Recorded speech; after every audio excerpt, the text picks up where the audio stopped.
Bonjour, morning brief du 29 mai 2019.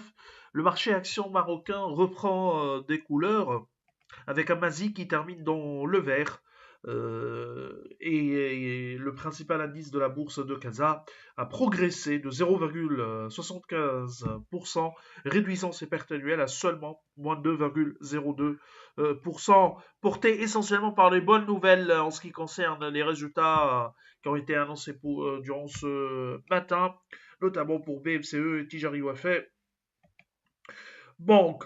Alors, du volume, bien sûr, sur le marché central, plus de 255 millions de dirhams, fortement concentré sur Tijari Wafé Bank, plus de 153 millions de dirhams de volume échangé. Etisalat Le Maghreb, plus de 41 millions 800 000 dirhams de transactions. Et BCP, qui a annoncé les détails de son plan de recapitalisation de presque 5 milliards de dirhams qui est réservé au BPR et au personnel du groupe bancaire.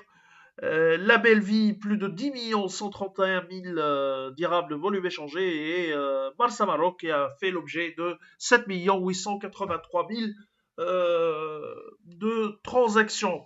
Pour ce qui est des principaux écarts de la journée, Cosuma reprend 3,84% et Total Maroc a avancé également de 2,90%. Côté baisse, à signaler les pertes de Delta Holding de 3,82% et le recul de Stark Industries de 9,67%. Alors en ce qui concerne les résultats T1 2019, Tijari Wafé Bank publie des résultats qui sont globalement en ligne avec nos attentes. Le groupe annonce une croissance de 5,8% de revenus à 6 milliards de dirhams, 7% attendu par Alpha Mena sur l'ensemble de l'année, et un résultat net part du groupe en progression de 5,6% à 1,4 milliard, 8% estimé par Alpha Mena sur l'ensemble de l'année.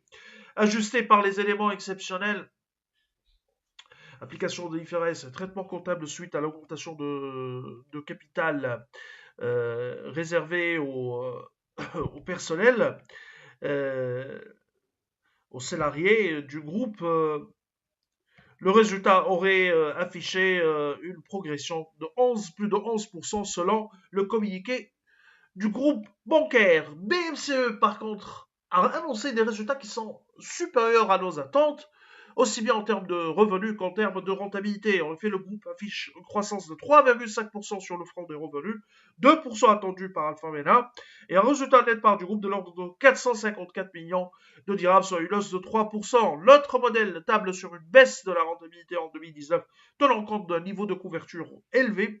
Ce explique l'écart avec les réalisations de ce T1 2019 où le coût du risque a été globalement maîtrisé, baisse de 4,7%.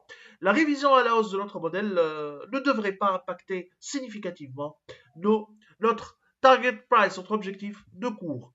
Nous vous remercions pour votre attention et on vous souhaite une bonne journée. Au revoir, à demain.